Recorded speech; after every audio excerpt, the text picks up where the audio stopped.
برحمتك يا أرحم الراحمين. رب اشرح لي صدري ويسر لي أمري واحلل عقدة من لساني يفقه قولي. رب يسر ولا تعسر رب تمم بالخير. رب يسر ولا تعسر رب تمم بالخير. Okey. Alhamdulillah, kelas pendidikan Islam kita kali ini semua tengok elok-elok buku tu, muka surat 72. Baik.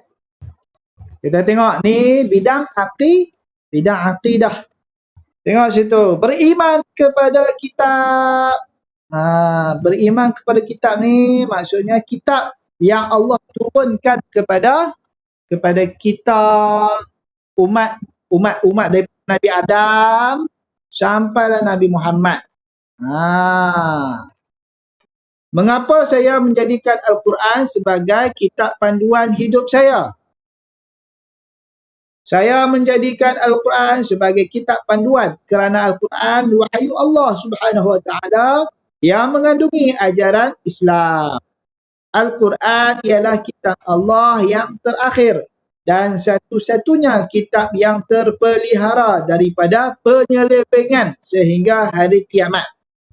Ada perkataan kat situ, penyelewengan. Penyelewengan ni maknanya merosakkan. Macam dia tukar, seleweng ni ditukar bagi tak betul. Al-Quran ni terpelihara daripada kesalahan. Daripada dapat pada Nabi Muhammad bagi tahu kat sahabat-sahabat Nabi, lepas tu sampailah sekarang ni tak ada perubahan walaupun satu huruf. Dan semua sahabat-sahabat, kebanyakan sahabat-sahabat Nabi hafal Al-Quran. Jadi tak ada orang boleh tipu lah, tak ada orang boleh ubah-ubah. Kitab-kitab sebelum ni dah banyak diselewengkan, yang dah diubah-ubah. Jadi tak boleh percaya dah. Banyak lepas tambah sendiri. Mengapakah kita wajib beriman kepada kitab? Kenapa kita wajib beriman? Maksudnya, pasal apa kita kena percaya, wajib percaya? Sebab Allah yang turunkan. Tengok muka surat sebelah 73. Kewajipan beriman kepada kitab Allah. Situ. A'udzu billahi minasyaitonir rajim. Ya ayyuhalladzina amanu billahi wa rasulihi wal kitabil ladzi nazzala ala rasulihi wal kitabil ladzi anzala min qabl. Tu ayat Al-Quran. Tengok maksud dia. Wahai orang yang beriman, tetaplah beriman kepada Allah dan Rasulnya dan kepada kitab yang Allah turunkan kepada Rasulnya serta kitab yang Allah turunkan sebelumnya. Allah bagi tahu dalam Quran, suruh percaya dengan kitab-kitab yang Allah turunkan. Hadirin dan hadirat sekalian, Al-Quran adalah salah satu kitab yang wajib kita beriman. Al-Quran salah satu. Al-Quran mengandungi perintah dan larangan Allah yang mesti kita patuhi. Dalam Al-Quran ada hukum hakam, ada larangan dan suruhan Allah. Kita kena ikut. Kita wajib beriman dengan kitab-kitab yang telah diturunkan Allah kepada para Nabi dan Rasul dengan meyakini kebenaran isi kandungannya. Al-Quran kita kena percaya dan kena percaya isi kandungannya. Tapi kitab-kitab yang sebelum ni kita kena percaya Allah buat turun. Tapi kandungan dia kita tak boleh percaya sekarang ni. Kandungan yang ada dalam kitab mereka sekarang tu sebab dah diubah. Sudah diubah. Okey, muka surat 74. Kitab Allah Subhanahu Wa Taala di sepanjang zaman. Kitab Allah Subhanahu Wa Taala Bermaksud kalamullah yang diwahyukan kepada para nabi dan rasulnya.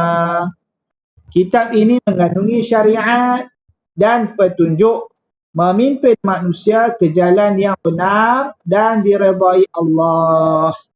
Kitab Allah ialah kalamullah. Kita dah belajar dah, wahyu Allah tu apa dia? Kalamullah lah. Yang diturunkan kepada para nabi dan rasul. Okey, dalam kitab-kitab ada syariat. Maksudnya ada larangan, suruhan Allah dan petunjuk. Memimpin manusia ke jalan yang benar. Kita rujuk, tengok kitab-kitab ni untuk membawa diri kita ke jalan yang Allah suka. Tengok yang bawah, nama kitab yang wajib kita ketahui. Nama kitab yang wajib kita ketahui. Kita mesti kenal, kita tahu kitab-kitab ni. Yang pertama, kitab Zabur. Zabur. Diturunkan kepada Nabi Daud. Nabi Daud alaihissalam. Yang kedua, Taurat. Diturunkan kepada Nabi Musa alaihissalam. Yang ketiga, Injil. Diturunkan kepada Nabi Isa alaihissalam. Dan yang keempat, Al-Quran. Al-Quran kepada Nabi Muhammad. Iaitu yang kita duduk baca sekarang ni lah. Itu Al-Quran. Jadi ada 4 situ. Zabur, Taurat, Injil dan Al-Quran. Ingat, Zabur kepada Nabi Daud. Taurat kepada Nabi Musa. Injil kepada Nabi Isa. Al-Quran kepada Nabi Muhammad. Okey, sambung yang bawah tu. Selain kitab, terdapat juga suhuf. Selain daripada kitab Allah, kita ada yang dipanggil sebagai suhuf. Suhuf ni, tengok tu. Tengok kat bawah tu. Suhuf ni atau lembaran yang mengandungi wahyu Allah yang diturunkan kepada para nabi dan rasul. Seperti suhuf kepada Nabi Ibrahim. Nabi Ibrahim dapat suhuf. Dan Nabi Musa. Nabi Musa pun ada juga dapat suhuf. Nabi Musa dapat Taurat, dapat kitab juga. Dan juga dapat suhuf. Suhuf ni macam lembaran. Dia tak dimasukkan dalam kitab. Dia cuma dapat begitu saja dan tak dimasukkan ke dalam kitab. Juga ada arahan kat situ, arahan Allah dan juga larangan. Tapi kita tak panggil kitab lah, panggil suhuf. Bila orang tanya apa dia suhuf? Lembaran. Lembaran wahyu. Satu lagi tu syariat. Syariat tu apa dia? Hukum dan aturan Islam yang Allah beri kepada manusia. Beri kepada manusia dan mesti dipatuhi seperti akidah, ibadah dan akhlak. Peraturan Allah lah syariat ni. Kesan beriman kepada kitab-kitab Allah pula. Bila kita beriman, apa kesan dia kat diri kita? Ustazah, kita wajib beriman kepada kitab-kitab Allah Subhanahu Wa Taala. Apakah kesannya dalam kehidupan kita? Apa kesan kat diri kita? Ustazah jawab. Luqman, kesan beriman kepada kitab-kitab Allah banyak. Antaranya, iman semakin bertambah. Bila kita percaya, iman kita makin kuat. Mendapat syafaat Al-Quran. Nanti kita mati, kita yakin dengan Al-Quran, kita akan dapat syafaat Al-Quran. Al-Quran akan datang dekat kita, akan tolong kita dalam kubur nanti. Bukan setakat percaya. Bila kita percaya, kita kena baca lah. Bila kita rajin baca tiap-tiap hari, nanti Al-Quran datang kat kita masa kita dah duduk dalam kubur tu. Datang Al-Quran, dia akan tolong kita. Tolong kita jawab soalan-soalan dalam Al-Quran, dalam kubur nanti.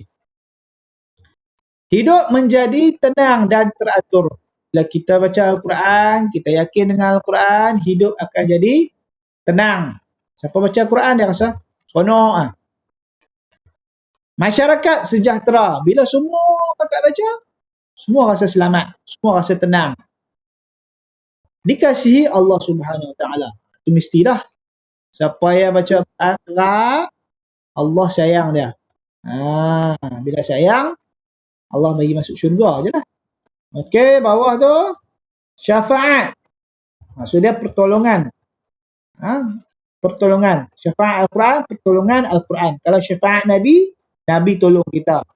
Bacalah Al-Quran kerana sesungguhnya pada hari kiamat Al-Quran akan datang memberi syafaat kepada pembacanya. Ada hadis ya. Okey. Buka muka surat 76. Ini kamu kena baca seorang-seorang ni. Jom baca. Ikut Ustaz baca. Ikrar saya. Ikrar. Okey.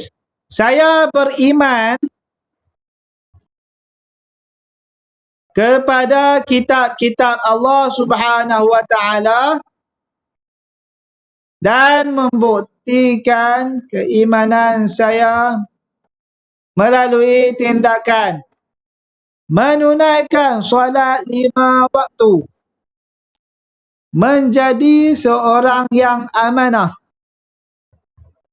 tidak berbohong, menutup aurat dengan sempurna, bersungguh-sungguh belajar membaca Al-Quran dan berusaha memahaminya, memelihara kesucian Al-Quran, tekun menuntut ilmu, mengamalkan akhlak mulia. Okey, ni ikrar ikrar kita bila kita beriman kepada kitab-kitab Allah. Jadi kita nak kena buat semua-semua ni. Barulah kita jadi orang yang beriman dengan Allah, beriman dengan Nabi, beriman dengan kitab, beriman dengan malaikat. Beriman dengan hari akhirat. Cerita mudah dia kita belajar hari ini berkenaan dengan kitab-kitab Allah. Kita wajib percaya.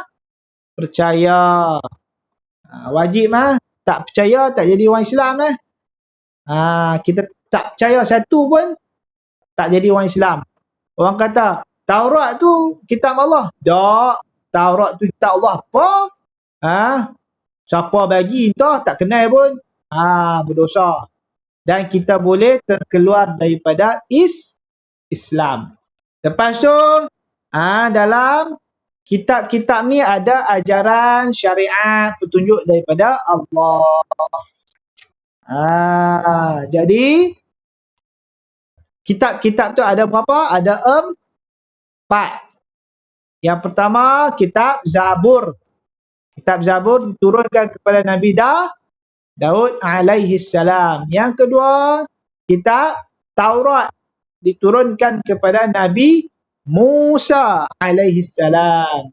Yang ketiga Injil. Injil diturunkan kepada Nabi Isa. Dan yang keempat, Al-Quran diturunkan kepada Nabi kita Muhammad sallallahu alaihi wasallam. Hak tu pentingnya. Lepas tu kesan pada diri kita tu kita tahulah. Iman kita makin kuat, hidup menjadi teratur. Allah suka. Okey. Faham dah pelajaran hari ni? Mudah aja. Boleh?